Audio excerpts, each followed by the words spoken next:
Welcome to PelviBiz podcast. I'm Dr. Kelly Alhui. I've grown my pelvic health practice, orthopelvic physical therapy, and now I'm helping pelvic health professionals do the same. Each week, I give you the knowledge you need to grow your practice. Let's get into today's episode. Many of you are familiar with the name, but if it's new to you, Jane is a HIPAA-compliant all-in-one practice management software and the sponsor of our show today.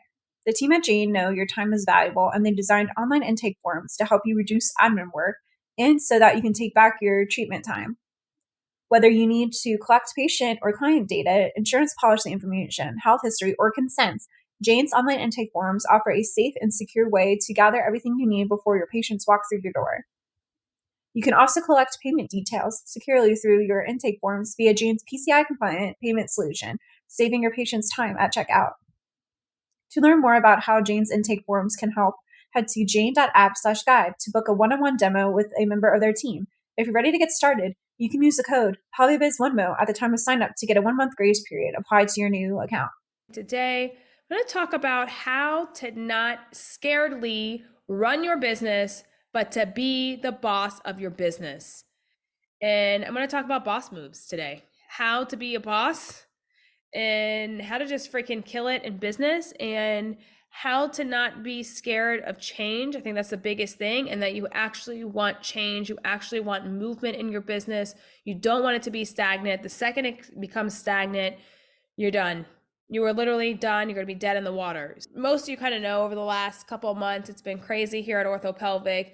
And I was really afraid before all this started going down. I was just really afraid of potentially having to go back into my company and treat.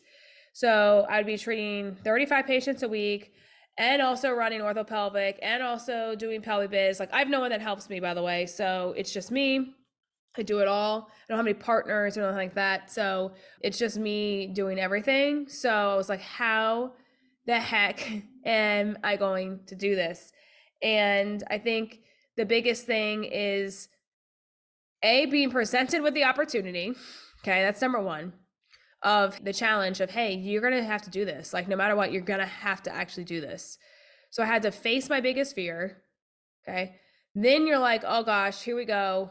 The biggest fear of the day is coming. Like, I got to put myself back in. So then you do the thing. And I went back in and it wasn't actually that bad. Treating to me is very easy. It's the easiest thing out of anything in business.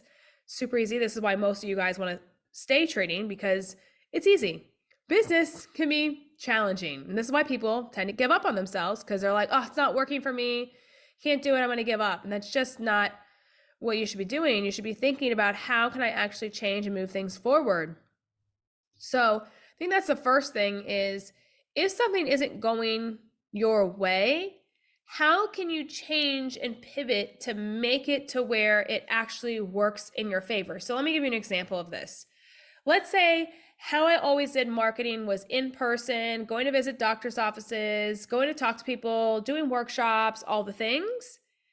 Then this year, I need to change it up. And I'm going to do newsletters and Instagram and outreach through lead magnets on social media. Like, how can I actually do it differently than my competitors and or anyone else really in the marketplace? And how can I be the first one to that? So that's how I'm thinking about being the boss and not being scared of, like, oh my God.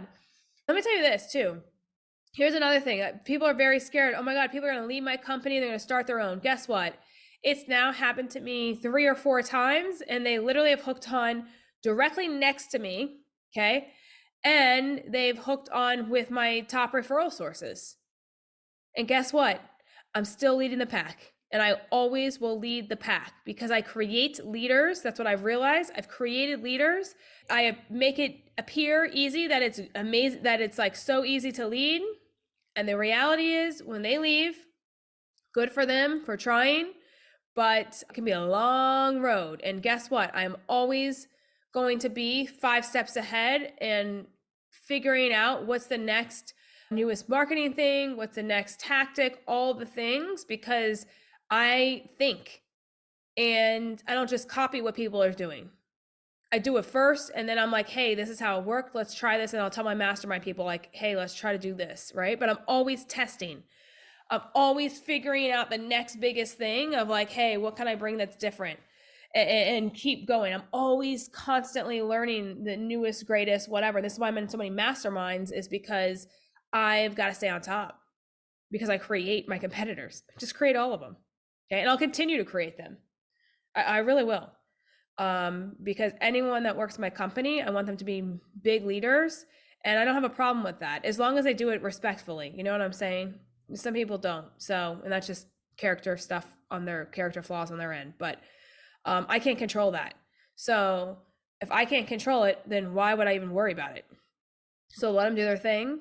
I'll do mine. I'll continue to train them. I'll continue to train them in everything. And then eventually they go on their own, and that's fine. Okay. That's it. So I'm not scared of a staff member taking things or whatever else. Like, I'm just not scared of that. I used to be, but now that I've had it happen 4 times, I just let them be, you know? Especially if they're respectful about it, then I really actually admire them, and more kudos to them. Okay. If they're not, then it's a whole different story. I think that's another one. Another one I would say is, don't be afraid of staff turnover. Some people here are very like, oh my God, I don't want them to leave. If they leave, I don't have anyone as backup. I mean, these are all very big fears. I don't have anyone as backup. I don't know what to do if they leave. Okay, well, number one, you should always have backup on top of backup. That's number one. Number two, you should always have systems of the backup, so that if they leave, that you at least know the system and you can jump in. You may have to study the system again, but you have a system on the back end that you can reference. It's like, oh, okay, this is what we were doing. This is the system. Sometimes with staff leaving, it's not necessarily a bad thing. Sometimes it just brings better energy. Sometimes, well, most often than not, I can tell you, every person that I have hired, every single one, I get better and better and better at hiring. And they've just become more and more of the right fit. When I first hired people, it was never good. But when I started hiring more, I just got better at it. And so you start to learn that, oh, wow, these people really, do well at the company. These people don't really as much. So this is the energy more that I'm going to go after. But staff turnover is okay. It can be okay. I mean, you don't want the whole thing to turn over, but it can be okay in the fact of it's bringing new energy, bringing new ideas, not being complacent, really helping you want to try to move the mission forward. Like, all those things, don't be scared of that. Again, there could be a lot of positive to it. Also, learning marketing differently. Like I said before, don't just keep doing the same marketing stuff that you've been doing. Don't just doing the same sales tactics that you've been doing. You've got to learn new, different things to help people move along the sales cycle so that you can convert them and actually have them as patients. That's huge. I think also run the business with a lot of transparency, and that will give your staff a lot of trust. So in the fact of, like, if you are going to do certain things in the next year, let's just say everyone's probably planning for 2024, tell the staff up front, get their feedback on it. Hey guys, what do you think? I'm going to do this, just so you guys know. I'm just going to let you guys know this. I may be switching people's positions around. I may be doing this. Just giving you guys a heads up so that we can all work better together and move the company forward this way. People like that. People like to feel part of the process to that. And then also, you're not sitting on the back end going like, oh my God, when are they going to figure out that this is going to be happening? And you're scared. You're just sitting back there so scared to even walk into the clinic and be like, oh my God, I got to tell them this, right? So don't run the business scaredly. Don't do that. Run it like a boss.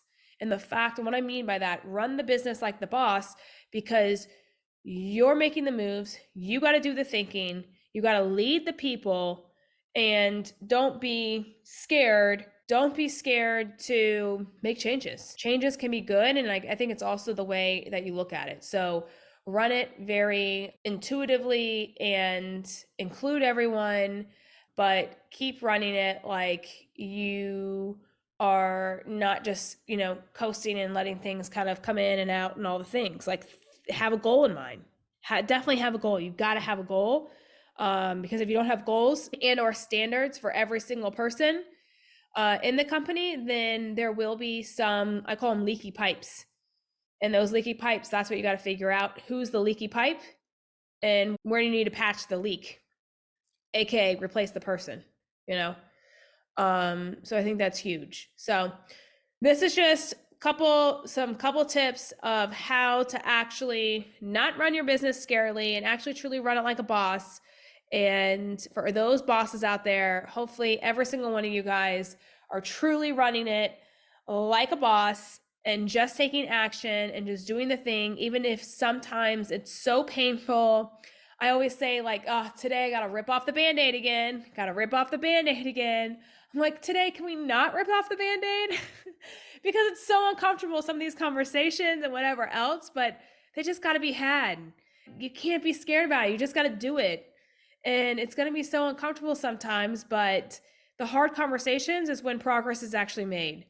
And I think that's a big lesson. Have those hard conversations, keep ripping off the Band-Aids, and your business will only grow. Bye, guys. I consider myself a business and life coach. Are you ready to live the life of your dreams as an entrepreneur? If so, let's chat. See the episode notes below and go ahead and book a call. See you all next week.